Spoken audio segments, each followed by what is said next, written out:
You cannot climb into someone else's soul and plant your love there. You can only offer it and watch what grows. You walk into the room, heart open, eyes searching for warmth. The smile she gives you is radiant, her laughter effortless, a melody that makes you feel chosen. Every gesture, every whispered word feels like a mirror, reflecting your deepest desires back at you. You think you are in love, but the reflection is not of her. It is of your longing, your vulnerability, your willingness to be seen, to be needed. You lean in, hoping the warmth is mutual, hoping it is real, and yet something is off. There is a subtle distance, a current under her gaze, a flicker of calculation hidden behind charm. Your instincts tingle with unease, but you push it aside. You want this connection to be genuine. You crave it, and the pain of that craving blinds you to the truth. Sometimes desire is a trap, a hall of mirrors where your own longing is used against you. She tells you she loves you, smiles at your quirks, mirrors your ambitions. On the surface, it feels like affection, but beneath the surface lies a quiet pursuit of dominance, a subtle assertion of power. You see her confidence, her laughter that commands attention, her ease in bending situations to her favor. She may even believe her own narrative of love, yet beneath it runs the current of superiority, a drive to be admired, to be followed, to feel a quiet thrill in the control of your submission. The gestures you interpreted as warmth are often strategic, calculated, designed to elicit your devotion, your surrender. You begin to realize the truth you didn't want to see. Not every smile is love, not every embrace is connection, and not every word spoken in tenderness carries genuine care. You think you know her. You think you understand the language of intimacy. But ask yourself, does she truly love you, or does she love that you will bend to her rhythm, that your desires will echo her wants, that your ego will shrink to meet her narrative? The painful truth: many women, unconsciously or otherwise, are drawn to power in relationships, the thrill of dominance over someone who adores them. And you, caught in the orbit of hope, see this as love. You confuse admiration with devotion, manipulation with attention, performance with intimacy. Your heart aches with the illusion, your mind wrestles with disbelief, and yet the cycle repeats. You chase her, hoping for authenticity, longing for reciprocity, while she drifts, untethered by your need, anchored by her own silent agenda. This is the mirror of desire, a reflection that shows not who she is, but who you are when faced with subtle dominance, disguised as affection. It is the truth most men will avoid, the reality hidden behind romance novels, Hollywood endings, and whispered promises. And yet, facing it is the first step toward freedom. The pain you feel is the compass pointing toward awareness, the first crack in the illusion that will ultimately lead you to yourself. Love is only true when it does not demand surrender. Everything that irritates us about others can lead us to an understanding of ourselves. You feel it the first time. The warmth, the laughter, the way her hand finds yours as if by instinct. It feels effortless, magnetic, like coming home after wandering through a storm. Your mind relaxes, your heart opens, and suddenly the chaos of the world fades. You believe in safety, you believe in love, and in that belief your defenses lower. You don't notice the subtle currents beneath her touch, the unspoken demands that come wrapped in sweetness, the small tests of your patience and loyalty. This is the comfort trap. It is a velvet cage. You feel safe, but every gesture, every smile, every whispered reassurance is a thread, weaving a web that slowly encircles your will. It is seductive because it mirrors exactly what you long for: care, attention, intimacy. You think it is love, but the mirror shows you only your own desire reflected back. perfectly framed to make you surrender. Her words feel like affirmation, yet they are often instructions in disguise. "I just need you to understand me," she says, and your empathy stretches to meet her invisible standards. Compliments arrive with an undercurrent. Praise for your sacrifice, your obedience, your willingness to prioritize her above yourself. You see her vulnerability, but it is calculated, a tool to assert subtle dominance. Every gesture is choreographed. A sigh of disappointment when you step out of line, a soft smile when you comply, a fleeting glance that tests your resolve. The false narratives of love are everywhere. "I love you, but I care however. You should know me better." They teach you a language of compliance disguised as affection. And you, eager to belong, to be cherished, begin to internalize her rules as devotion. You mistake manipulation for intimacy, and the more you try to prove your love, the deeper the subtle grip becomes. Your brain, wired for connection, does not notice the chains. It sees warmth, attention, touch, and reassurance, and it fires the same chemicals as genuine love. Oxytocin floods your system. Dopamine rewards your pursuit, and the illusion feels indistinguishable from reality. The emotional snare tightens, not with force, but with familiarity. Each shared laugh, each tender gesture, convinces you that she is yours, that her approval is a measure of worth. And yet, the approval is conditional, the warmth transactional. You feel dependence creep in, like fog, blurring judgment, numbing the awareness that the affection was strategic, not spontaneous. The illusion becomes addictive, a storm where the eye seems calm, but the edges lash at your autonomy. Recognizing it is painful because it feels like betrayal by love itself. But it is not betrayal, it is awakening. True love never binds, it frees the soul. Until you make the unconscious conscious, it will direct your life and you will call it fate. You do not realize it, but your wounds are the silent architects of your love life. Every heartbreak, every childhood disappointment, every unseen slight has etched patterns into your psyche. They pull at you like strings you cannot see, drawing you toward the very people who will trigger the same pain you thought you had escaped. It is not a chance that you fall for the woman who subtly dominates, who tests your patience, who mirrors the rejection you once felt from those who should have protected you. Your shadow, the hidden, unacknowledged parts of yourself, whispers in moments of intimacy. This is familiar, this is safe. You know this pain, and so you seek what hurts you, convinced it is love.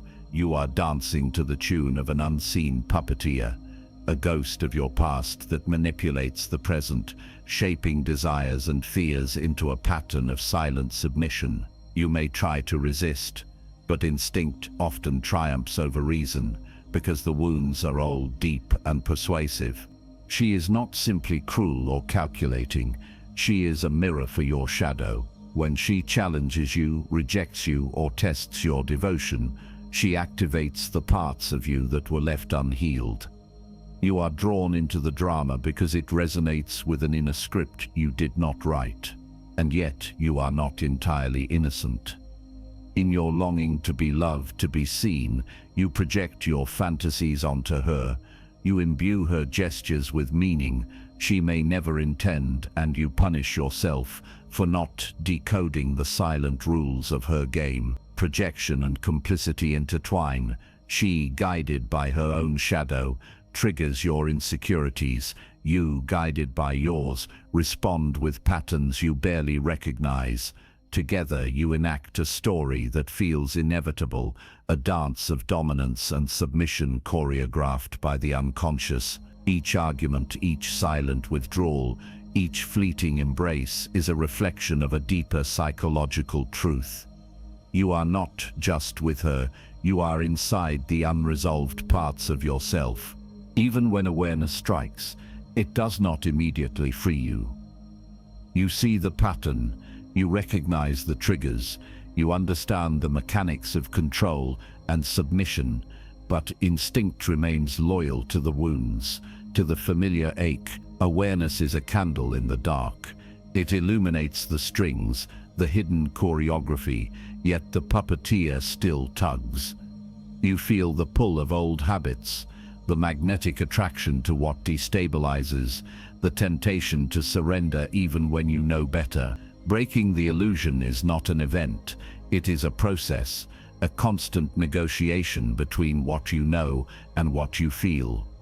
You begin to glimpse freedom in reflection, in pause, in questioning your impulses, but the tension is exquisite, unbearable at times, knowing the danger and yet being drawn into it anyway, like a moth circling a flame that promises warmth, but burns with intensity. And here lies the cruel paradox of the shadow.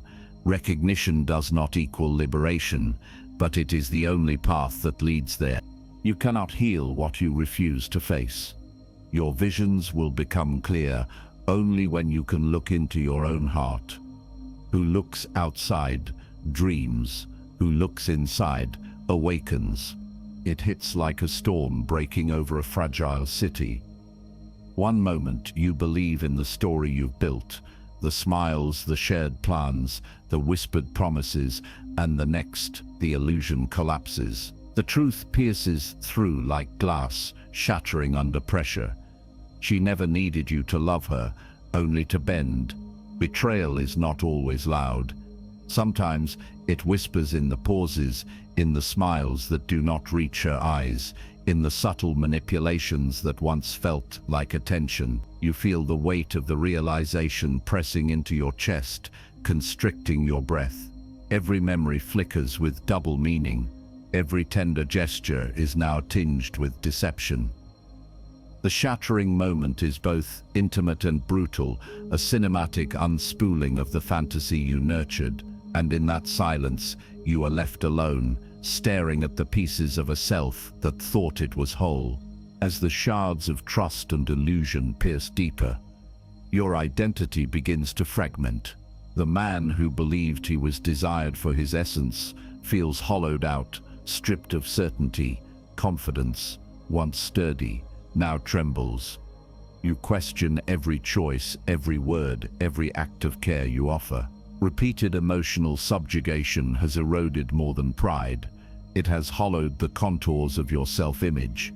You replay the scenarios in your mind, the times you adjusted, the compromises you made, the silent approvals you granted in exchange for fleeting warmth. Each compromise leaves a scar, each silence another echo of diminished autonomy.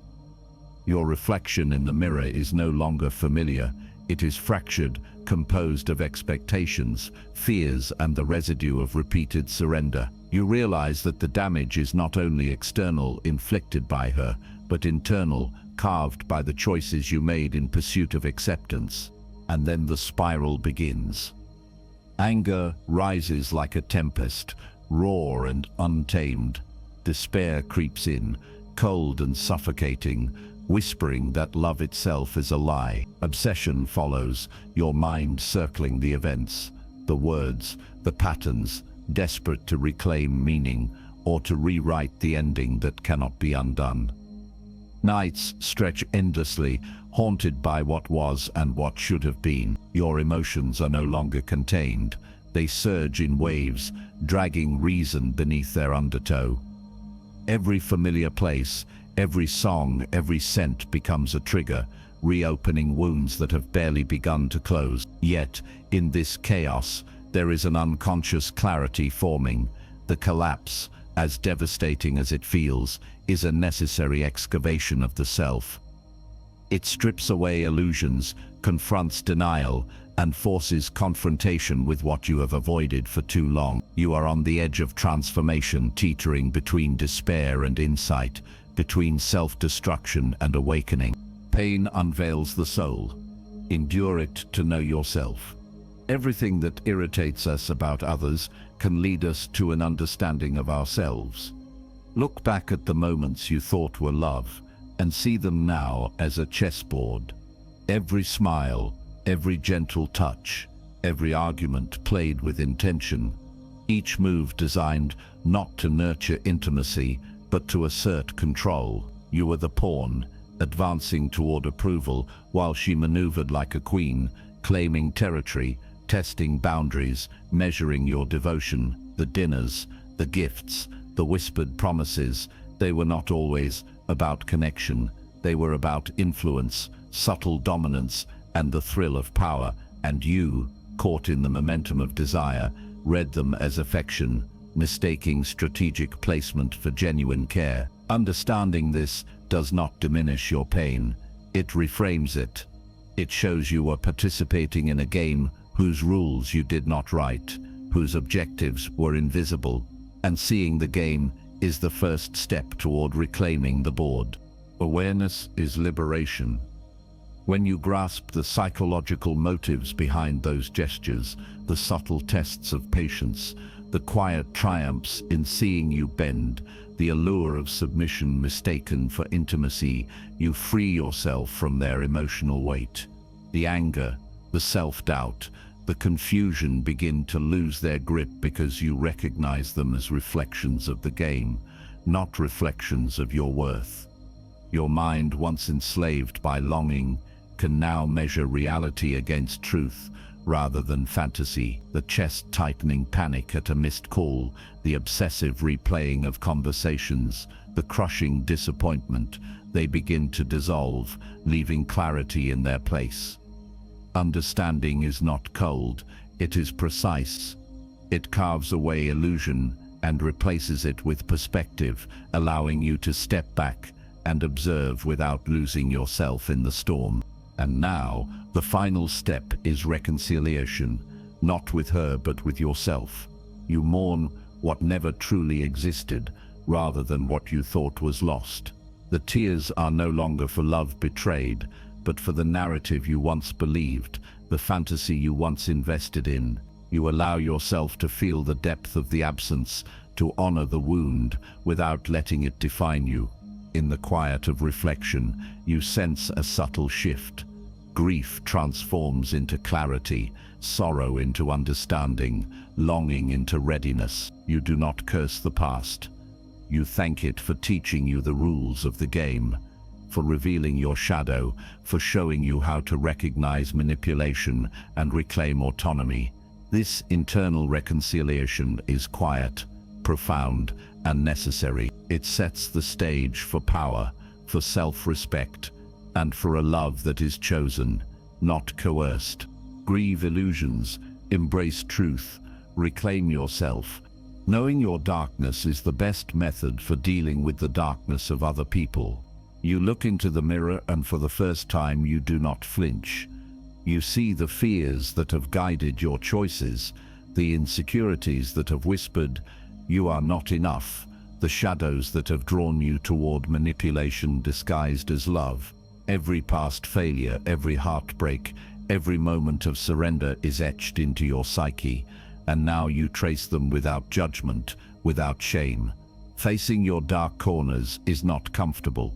It is a confrontation with yourself in the deepest sense. You recall the times you overlooked red flags, justified coldness as nuance, or silenced your intuition for the sake of approval. These moments were not weakness, they were signals pointing toward unresolved wounds. You feel the weight of recognition, the gravity of understanding, and yet in this awareness there is power. The shadows you once ran from are now visible, tangible, and you realize that manipulation loses its grip when you know where your vulnerabilities lie. The storm inside you calms because clarity pierces the chaos. You are no longer blind to the patterns that have dictated your choices.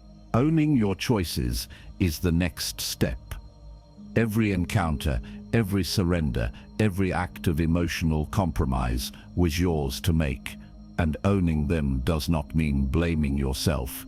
It means reclaiming agency. You see the attraction to dominance, the magnetic pull toward challenge and control, and you understand that it is rooted in your own history, your own shadow. Once you identify why certain patterns repeat, you can choose differently. You can recognize the subtle tests, the hidden manipulations, the emotional traps, and respond, not from fear or habit, but from conscious decision.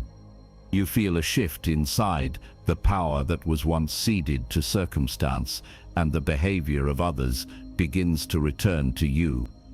The revelation is liberating. You are no longer a pawn in another's design. Every step, every response, every boundary now belongs to you. Your choices are deliberate, and with deliberate choices comes control over your emotional landscape. And finally, you rise. Reclaiming sovereignty is cinematic because it is both internal and visible. You stand in the ruins of illusions and feel the solidity of self beneath your feet. The chains of past subjugation, once invisible, are shattered. You breathe in clarity, in power, in recognition of your own value. Every interaction is now a test of awareness, every relationship a mirror for self-respect. You no longer give away energy to those who would take it. You no longer mistake attention for love. The shadow is no longer a source of fear. It is a guide, a teacher, a companion on the path of individuation. You feel heroic in your quiet way, the epic rising not in grandeur, but in self-mastery. The darkness you once fled from now illuminates your way forward, and in this reclamation you discover the profound truth: power is not taken, it is recognized within. Face your shadow, claim your power, rise unbroken. Peace comes from within. Do not seek it without. The storm that once raged inside you has begun to settle. The shadows, the betrayals, the illusions, they no longer control your heartbeat. You breathe deeply, feeling the air fill spaces that were once tight with anxiety, longing, and doubt. The chaos that dominated your nights now fades like fog in the morning sun. In its place, clarity spreads quietly but insistently. You recognize the difference between attention and affection, between submission and respect. Every past wound is now a teacher, every scar a marker of survival. You are awake to your own patterns, aware of the currents that once pulled you into manipulation. The calm after awareness is not passive, it is a profound liberation, the first true taste of self-governed life. You feel lighter, centered and capable of seeing the world and relationships with unclouded eyes. Love, once twisted by dominance and control, now appears in its truest form, mutual, respectful and nurturing. You see it not as possession, not as a contest of power, but as partnership. You imagine a connection where two people meet as equals, where admiration is freely given, not extracted, and where intimacy is a choice, not a trap. Superficial games, hidden agendas and subtle manipulations lose their allure because you have glimpsed a higher standard. You understand that genuine connection is rare, precious and built on conscious respect for boundaries, desires and autonomy. The contrast is striking. What once felt like love was often a mirage, a lesson in discernment, preparing you to recognize what is real. Your heart, once tethered by fear, can now open to possibilities that are intentional, grounded, and empowering. The choice is yours. You may walk the familiar path of chaos, or you may step forward into peace. Every interaction, every relationship, every decision is an opportunity to prioritize your own emotional sovereignty. You no longer trade inner calm for approval or validation. You no longer let longing blind you to reality. You carry the wisdom of your shadow, the lessons of past pain, and the clarity of awareness as tools for intentional living. Each step forward is a declaration. You will not surrender yourself to games of dominance. You will seek and attract what honors your worth. The world may challenge you, but your inner foundation is unshakable. Peace is now a choice you make, moment by moment, and in choosing it, you reclaim the life that is rightfully yours. Choose peace. Honor yourself. Love consciously.